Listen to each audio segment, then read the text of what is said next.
तो दोस्तों शुरुआत करते हैं राजस्थान पीटीआई सेकंड ग्रेड और थर्ड ग्रेड दोनों के सिलेबस के बारे में।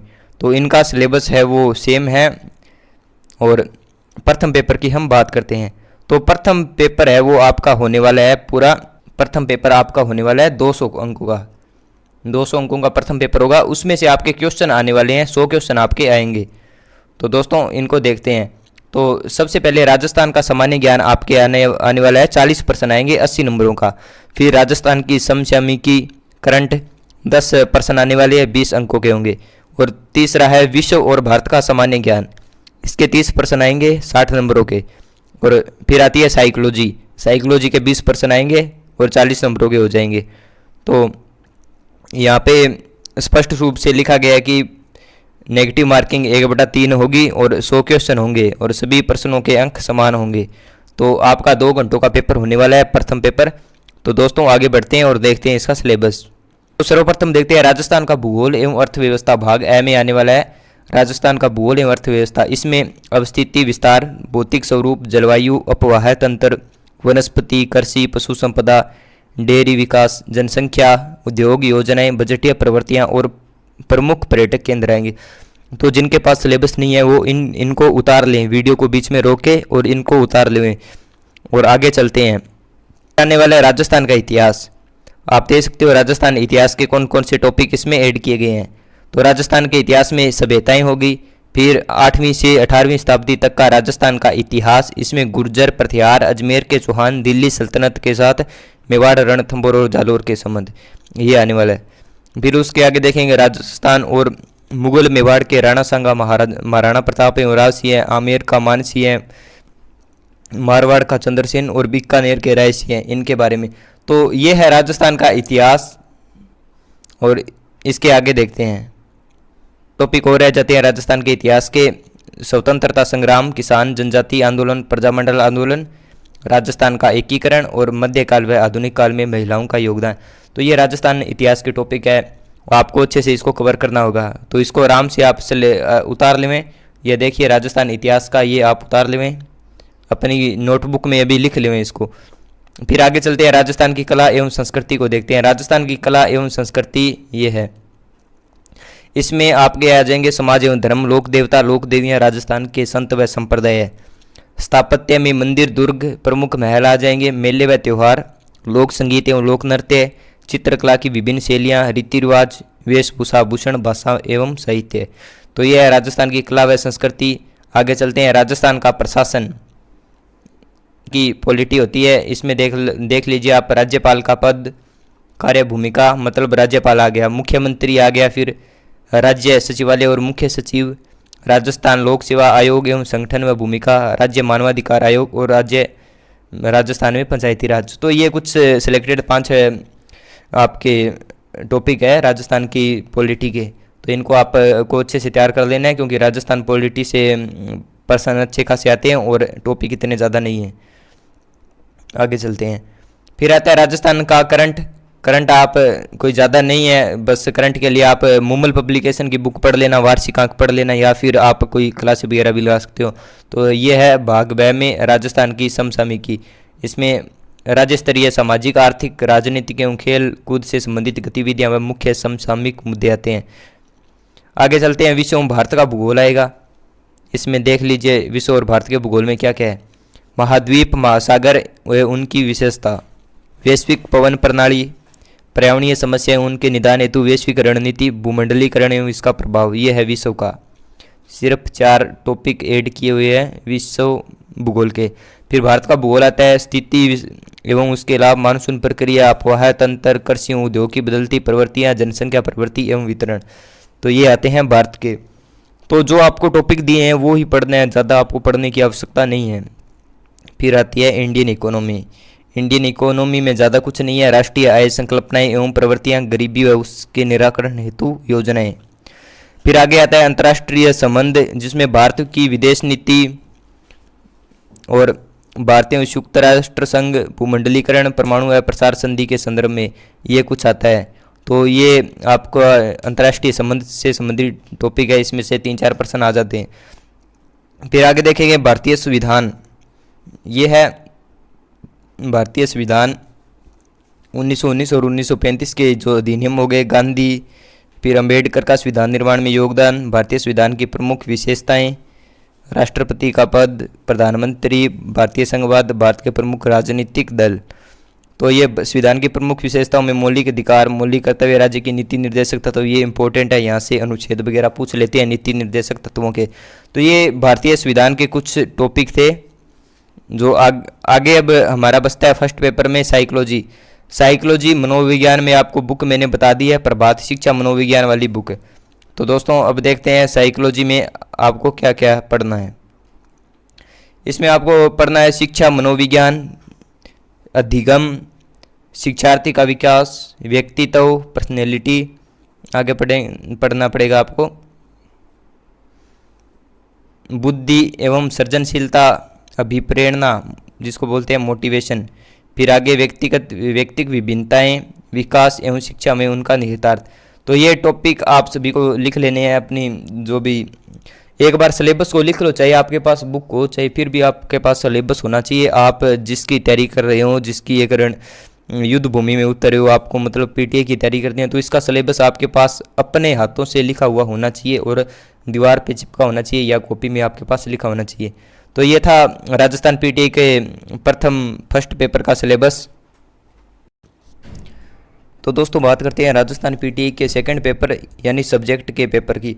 तो इसमें आपके लगने वाली है टोटल 8 इकाइयाँ लगने वाली है और उसमें आपका पेपर होने वाला है 260 अंकों का, यानी आपके क्वेश्चन आने वाले हैं 130 क्वेश्चन आपके पेपर में आएंगे और उसमें से आपको 260 जो नंबर हो गए उसमें से 130% आएंगे, उसमें आपके 1/3 नेगेटिव मार्किंग हो जाएगी। तो आगे चलते हैं अपने, देखते हैं कौन कौन सी इकाई हैं। तो प्रथम इकाई आती है यूनिट 1, माध्यमिक व उच्च माध्यमिक स्तर पर शारीरिक शिक्षा का सामान्य ज्ञान, 60 अंकों की होगी। आगे इनका हम एक्सप्लेनेशन देखेंगे, पहले यूनिटों के नाम देख लेते हैं। दूसरी यूनिट है शारीरिक शिक्षा, खेलों एवं वर्तमान मामलों का सामान्य ज्ञान, 40 अंकों का। तीसरी यूनिट है सिद्धांत, परिभाषा एवं शारीरिक शिक्षा का इतिहास। ओके, फिर आता है एजुकेशन और स्पोर्ट्स साइकोलॉजी आती है 20 नंबरों की।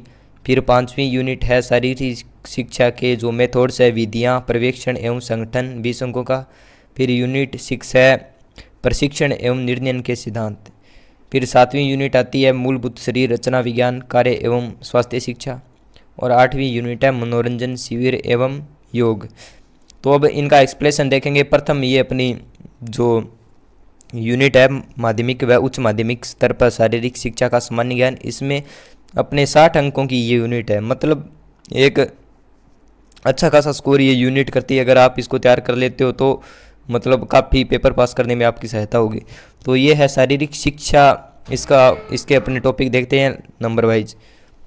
तो प्रथम है शारीरिक शिक्षा, अर्थ, लक्ष्य, उद्देश्य, क्षेत्र, आवश्यकता एवं महत्व। फिर शारीरिक शिक्षा की भ्रांतियाँ, जो लोगों ने धारणाएं बना रखी है वो। फिर आगे जैविक आधार, जो वंशानुक्रम एवं वातावरण, कालानुक्रमिक और शरीर रचनात्मक, शरीर क्रियात्मक, ये जैविक आधार हो गए। ये आयु का एक रूप होता है, कालानुक्रमिक आयु और शरीर रचनात्मक आयु वगैरह। तो फिर आता है मानसिक आयु, शरीर के प्रकार, वर्गीकरण, वायु, ऑक्सीजन, ऋण, क्रियाभूत। मनोवैज्ञानिक आधार, जो साइकोलॉजिकल बेस होते हैं, अधिगम, व्यक्तित्व, प्रवृत्ति, संवेग, प्रेरण एवं अभिप्रेरणा। फिर आता है समाजशास्त्र आधार, दार्शनिक आधार और शारीरिक दक्षता आती है। फिर आगे में गर्माना, वार्मिंग अप, शीतलीकरण, लिम्बरिंग डाउन, ऑक्सीकृत व अनॉक्सीकृत क्रियाएं, कैलेस्थेनिक मूल्यात्मक व्यायाम आते हैं आपके। फिर आता है शरीर के विभिन्न भागों की मांसपेशियों को विकसित करने वाले व्यायाम, छाती, पेट, पीठ, गर्दन, भुजाएं, कंधे, जांघ और पिंडलियाँ। फिर शारीरिक एवं स्वास्थ्य संबंधी दक्षता परीक्षण, खेल कूद एवं सांस्कृतिक धरोहर, अंग संचालन विज्ञान हो गया, गति विज्ञान, मोशन साइंस, इतिहास, लक्ष्य, उद्देश्य एवं शारीरिक शिक्षा एवं खेलों में भूमिका, गति के नियम, उत्तोलक बल, गुरुत्वाकर्षण, केंद्र एवं संतुलन का खेलों में संबंध आता है। फिर सामान्य आसन, विरूपता, विकृतियाँ आती है। पुनर्स्थापना में उपचारिक विधियाँ। अगला है खेल मालिश, इतिहास, उपागम, प्रभाव एवं मालिश के प्रकार। फिर है सामान्य खेल, चोटों की सुरक्षा एवं प्राथमिक चिकित्सा। तो ये आपकी फर्स्ट इकाई है, आप दे सकते हो। इतने टॉपिक आपके लगते हैं, 60 नंबर यदि आपको लेने हैं तो इतने टॉपिक आपको पढ़ने पड़ेंगे। तो दोस्तों मैं जल्दी इन पे क्लासें भी बनाने वाला हूँ, अच्छे से इनको अपने एक्सप्लेनेशन से समझेंगे और धीरे धीरे इनको पढ़ते चलेंगे। तो आपका सहयोग रहा यदि और ईश्वर की कृपा रही तो जल्दी इसकी क्लासों की शुरुआत करते हैं, क्योंकि हो सकता है भर्ती इस साल आ जाए तो फिर आपको तैयारी का टाइम ही ना मिले, ऐसा हो जाए तो फिर अभी क्लासें चालू करनी ही पड़ेगी अपने को। और वो ऐसा भी हो सकता है इस साल भर्ती नहीं आई तो साल या 2 साल भर्ती लेट भी हो सकती है, तो ये कोई बड़ी बात नहीं है। तो आगे आगे है शारीरिक शिक्षा, खेलों एवं वर्तमान मामलों का सामान्य ज्ञान। ये आपकी सेकेंड इकाई है।